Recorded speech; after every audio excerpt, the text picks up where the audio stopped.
After Elizabeth knocked out little girl Annie, Leping took her into the room so she could get some rest and recover from her past. Some moments later, little girl Annie woke up and asked Leping if he brought her back, seeking forgiveness for inconveniencing him. Leping replied, saying it's nothing like that, having Elizabeth's portal makes it easy. He asked if she is feeling better now. Little girl Annie got emotional, her eyes filled with tears. She explained that she remembered everything. There was none at all, the murderer was him. Leping started to comfort her, saying she is wrong because everything she did was trying to protect his siblings. She is not a murderer. However, little girl Annie started crying, insisting Leping is wrong, and it's all her fault. She blamed herself for running away after losing control. Leping explained that it's all the Dark Guild's fault. It wasn't her intention to lose control after awakening her bloodline, and asked her to stop blaming herself like that. But little girl Annie does not listen to Leping. She is still thinking that she is the one who killed her own siblings, and this fact will never change. After seeing little girl Annie, Leping got the doll and said to Annie that when she was making the dolls, all the details were good. But it's obvious that she was scared of the cotton slipping through, so she made a lot of knots. Even if it is secured, it will result in the doll losing its spirit as a whole. Leping asked little girl Annie to let him help her untie the knots and remake it. So, he dismantled every part of little girl Annie's doll to recreate them. However, after seeing this, little girl Annie started going out of control again, thinking that Leping is also harming his brother and sisters. After seeing little girl Annie, Leping started saying to her, Shakespeare once said, "Don't wander under the tree, don't ponder under the rain, and don't cry in the dark." After hearing Leping's words, in the next moment, little girl Annie found herself in an unknown place surrounded by water. Some moments later, when she came to her senses, she found herself in an unfamiliar place, wondering where she was. Suddenly, a really big hand emerged from the sky, saying to little girl Annie, "Look forward, don't look back. As long as you have the courage to face it and raise your head up, you will find the current haze to be but a very short rainy season." It was Leping, helping little girl Annie to control her power. He asked Annie to look forward, emphasizing that there is still a bright sky, which will give her determination. He used his hand to lift little girl Annie from the water, bringing both of them from darkness to light and giving her new hope. Sometime later, he created a new doll for Annie, saying, "This is the doll I remade for you. His name is Raphael. This is the angel doll, Raphael, that Leping created for little girl Annie. And you know, whatever Leping creates, that item is really overpowered. He hopes it can help her heal. So, he gives this doll to little girl Annie. After receiving the doll, little girl Annie became emotional, thinking, this feeling, it can't be wrong. It's for my brothers and sisters. Suddenly, she started seeing her brothers and sisters playing with Leping. They told little girl Annie that they're all free and asked her not to worry about them anymore. She has to live well for them. After saying this, they started disappearing, saying goodbye to little girl Annie. After everything happened, little girl Annie started crying. She promised her brothers and sisters that she would definitely protect the church. Leping placed his hand on little girl Annie, saying, after a rain, the sky clears up. After that, Leping felt relief, thinking he had learned about psychotherapy from books he got from the system before. But to be on the safe side, he still had to come back to check regularly. On the other side, in the demon realm, Death Swamp, Emilia came here after receiving orders from Elizabeth to find out about the Dark Guild. But after seeing Emilia say, she will never forgive them who turned her master's land into such a mess. This is the same place that Elizabeth ruled 500 years ago. Emilia jumped from the cliff and started heading to the castle so she could get some information about Dark Guild. Suddenly, smoke surrounded Emilia, and she started hearing a voice saying that new food has come to the door. Whoever kills her first will get to dismember her. They want her soul. When Emilia comes close to these voices, she sees many ugly monsters. They want to eat Emilia and devote her soul, but Emilia does not give a thought about them. She killed every monster without moving from her place. After seeing this, she is thinking that these guys are treating the master's land as a garbage dump. After witnessing Emilia's power, another monster starts getting scared of her. Suddenly, a purple boss monster appears. He asks Emilia who she is and if she dares to come to the Dark Guild to stir up trouble alone. This monster is from the Dark Guild, a 6-pillar demon named Kurthuzad, and he is a level 5-star demon ancestor. He threatens Emilia, stating that he is one of the 6-pillar demons, Kurthuzad, and asks her to come over. In the same moment in the Dark Guild hall room, they are creating thousands of monster clones. Another 6-pillar members are standing in front of a really large egg, talking with a man who is connected to the large egg. He asks the other 6-pillar members if a powerful one is coming to their door. One of the 6 pillars explains to him that Ghana's troops were completely wiped out when invading the Sword Saint Guild. Could it be that they have come to take revenge? He is a Dark Guild, 6-pillar demon, and he is a level 1-star demon sovereign. Another one says it's not a problem, explaining that the purple demon Kurthuzad will greet them. She is another of the 6-pillar demons, and her name is Ruth Bader. She is a level 2-star demon ancestor. Experiment number 24 asks another 6-pillar that he wants to fight with Emilia, but William Elizabeth does not agree with him, saying he is not Emilia Machi. Dark Guild Vice President Dago Cthulhu says to everyone that, no matter who it is, even if it is the Sword Master himself, if he dares to come, he will never return. The man who is supporting the large egg is the Dark Guild President, and his name is Wise Malfoy. He was the prince of the Human King who swore his loyalty to Elizabeth at the beginning of the story. Though he is still alive, he tells everyone that, at first, he was worried about the missing materials. He didn't expect them to be delivered to his doorstep out of nowhere. On the other side, Emilia has already killed the purple demon, who is really confused, thinking, how is this possible? His abyss magic is all useless, and even his magic tools have no effect on Emilia. This isn't good, her power is endless. He thought it's best to use teleportation magic to go back to the hall, and convey information to the rest. But before he uses his teleportation magic, Emilia uses her dragon's claw and crushes him with her hand. In the next moment, thousands of demons come toward Emilia. They are great apostles, thinking about how the purple demon was actually defeated by a mere child. But they are really happy, thinking there will be 2 vacant seats for a pillar demon. Another one says they had a difficult battle. She is definitely seriously injured after that and asks everyone to take this opportunity. She asks all the apostles to go, just overwhelm her with numbers and kill her. But Emilia does not give a thought about them, she just sees them as another pile of trash. She uses the Golden Dragon King Roar and kills all the demons in just one attack. After killing them, she goes to the castle to find out about the Dark Guild.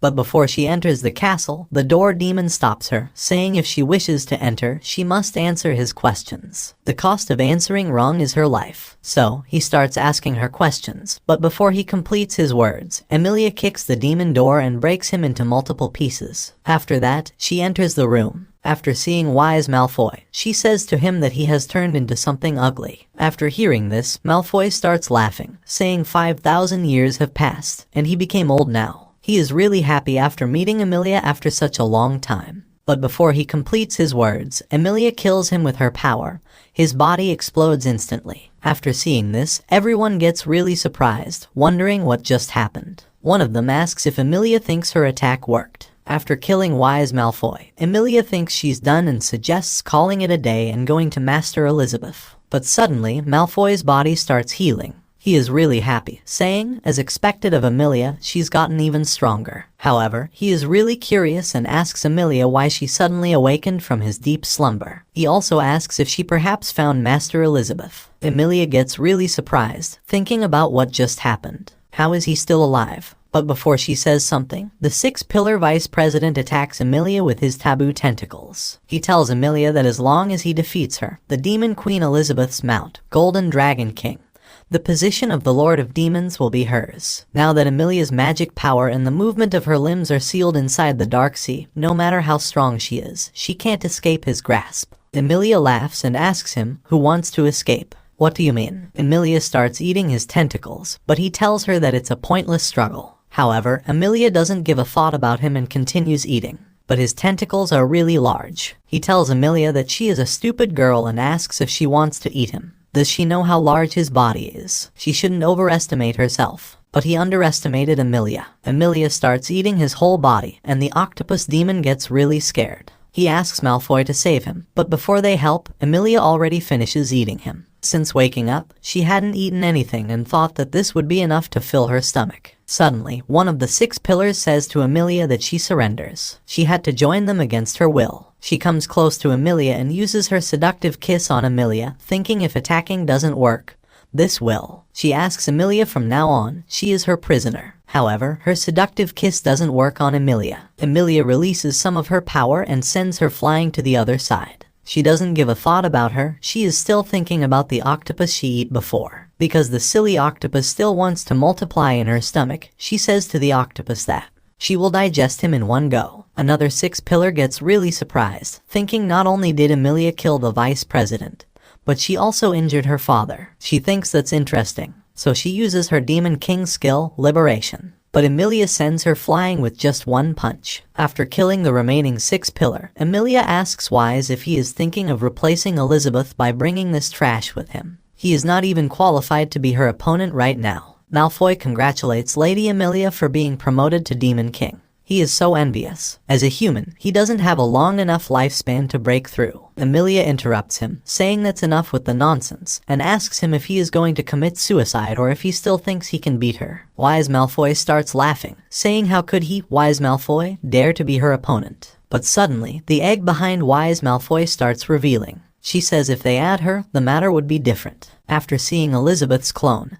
Emilia gets really surprised, thinking about what he just did. She is really angry. Wise Malfoy starts laughing loudly, saying with the help of the Elizabeth clone, he will defeat Emilia. After 1 month later, Robot Dog licking his pee. Oh sorry, I mean Leping is working on his farm, digging a hole and sowing some fruit seeds. He gives them some water, and in the next moment, a tree grows with many types of fruits. Leping harvests all the fruits from the tree and starts traveling back to his home with his robot dog. After coming back home, he starts preparing some firewood for cooking. However, Leping is not his usual self, and Elizabeth also notices, thinking, what the hell is going on with him? In the night, Leping can't sleep because of this. He says that he has decided he will ask Elizabeth about the world. In the next morning, Leping apologizes to Elizabeth for bothering her so early. He makes today's breakfast and asks Elizabeth to please enjoy. Elizabeth asks Leping if he has anything to say. Just say it. She hates beating around the bush. After hearing this, Leping explains that after this year of getting along with each other, Elizabeth should already know that he is no threat to her and that the hero and demon queen can coexist. So, he thinks it's time for Elizabeth to get out of here and take control of the world again.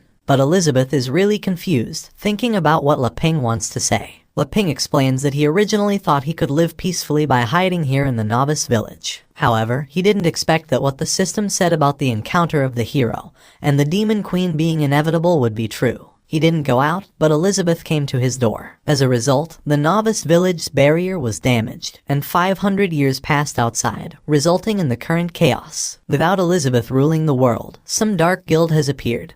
And what happened to Uncle Boss and Annie is just a tiny part of the chaos of the outside world. After hearing this, Elizabeth is really confused and asks Leping why he cares if it's chaotic or not, as it doesn't affect them. But according to the system, if Leping and Elizabeth become enemies, the world becomes peaceful. However, if they both become friends, then the world is in chaos. Leping explains that he admits he was intertwined during this period because of the barrier's disappearance. Without Elizabeth, it would have been difficult for him to continue living like this. If he didn't know what was going on outside, he could certainly continue his life here without any problems. But after witnessing it, he can no longer stay out of it simply because he doesn't want to be a hero or doesn't want to save people from suffering. However, Elizabeth misunderstands everything, thinking Leping is just saying he can't live without her. Leping asks Elizabeth to please go and rule the world again. Although he is an incompetent hero, he can't continue to be selfish. But what can he do? If this place is wiped out by monsters, the worst he can do is just go to the city to work. After finishing his dinner, Elizabeth says to Leping if he wants her to solve the problems of the outside world. She smiles and says that it's just a small issue to her. After hearing this, Leping gets really happy and asks Elizabeth if she agrees, and he will also help her pack her things now. But Elizabeth replies that she is not interested in the outside world, but there are 2 ways to solve this. However, Elizabeth misunderstands, thinking that Leping is looking for an excuse to kick her out. Leping asks about the solutions and what they are. She explains that the first is the most direct one. She will go out and cast a world-destroying magic spell to completely solve the issue. She asks Leping if that will work, but Leping disagrees, saying that it definitely won't work. Then the second is to find a suitable person to rule the world, and Elizabeth can teach them from the shadows. After hearing this, Leping doesn't understand and asks what does she mean by a suitable person and who should it be. Elizabeth smiles after hearing Leping's words and says that he knows already. Aside from her, only he is qualified for this. Leping gets really shocked after hearing what Elizabeth just said and asks her if she really wants him to rule the world.